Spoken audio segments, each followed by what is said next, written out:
schools have become event planners. They have become TikTok influencers now. They all just want to produce content that will trend for a couple of days, just like the teens want to do. Schools allowed it to go on because they've lost their purpose. They don't know what they stand for anymore. They don't understand that they're educational institutions. And like I said at the top of the meeting, and you see that even parents are getting involved in these sort of things. You see ego on display. You see low self-esteem on display, where people are competing amongst themselves. There's toxicity all around. Now, the environment is what has allowed it to thrive. If the school says we do not do that here, then it will not continue. So schools have to go back to the reason. They have to go back to the reason why they were set up in the first place. I've heard people say, oh, a lot of them are going abroad. They don't behave like this. Many of them can't afford things like this abroad. I lived in the UK for 2 decades, so I'm not speaking from an ignorant perspective. They don't operate like this in many countries. I find that a lot of this display of madness happen in certain places in America or maybe in Africa. Mostly I see in Africa happening like this. And that's because we're not going back to our roots. We don't know what we represent. We don't know what we stand for. And if the purpose of something is unknown, it is said that abuse is inevitable. And that is why we see it. But shame on all those kind of schools that are tolerating this sort of things. I'm an educator. I'm in the educational sector, but I feel embarrassed because of what we have allowed to enter and creep into our society today. If the river does not know its source, it will soon dry up. And that is exactly what is happening. We have left our roots and our culture.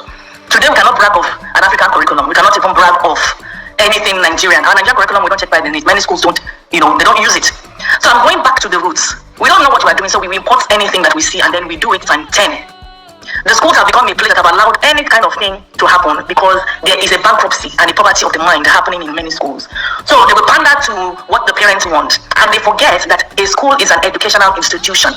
Many of those children doing all those parades have not even done well. They don't have good grades. Some of them have not even seen their results. And these sort of things are happening. Yes, I'm a family life therapist, but I also run a school in Ikoyi. So I'm also a parent whose child was the prom queen in 2023. So I kind of know I'm sitting in different angles and I understand what exactly is going on. But I want to talk about it from the perspective of culture. We don't practice our culture. We import cultures. We don't know what we are doing.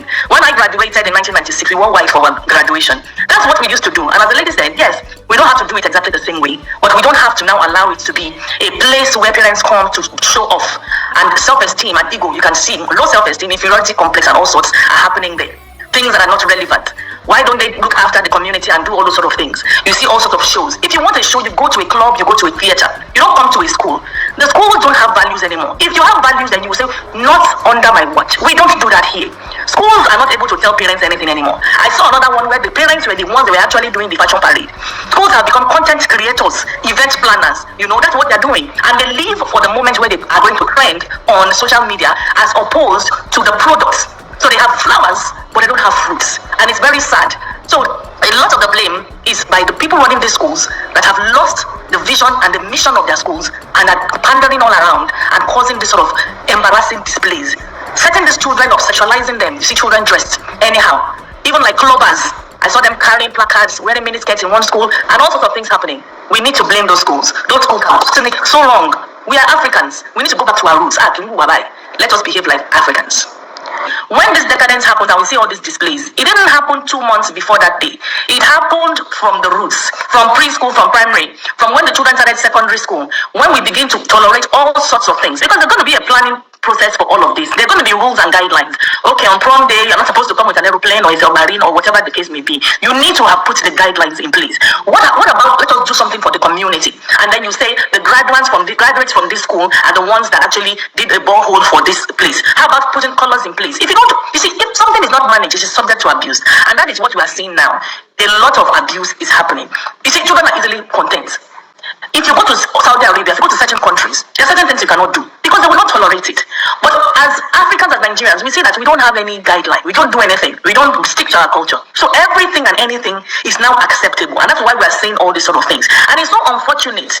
It is terribly unfortunate that schools that you have core values and stick by it, not just write it on the wall or print it on your website. You should actually ensure that you have core values, that there's modesty, there's resilience, that you are celebrating hard work. These are the things that we should be teaching the children. By the time my daughter graduated and she was head girl in her school, she was prom queen, and even abroad, she was also head girl in her, as well.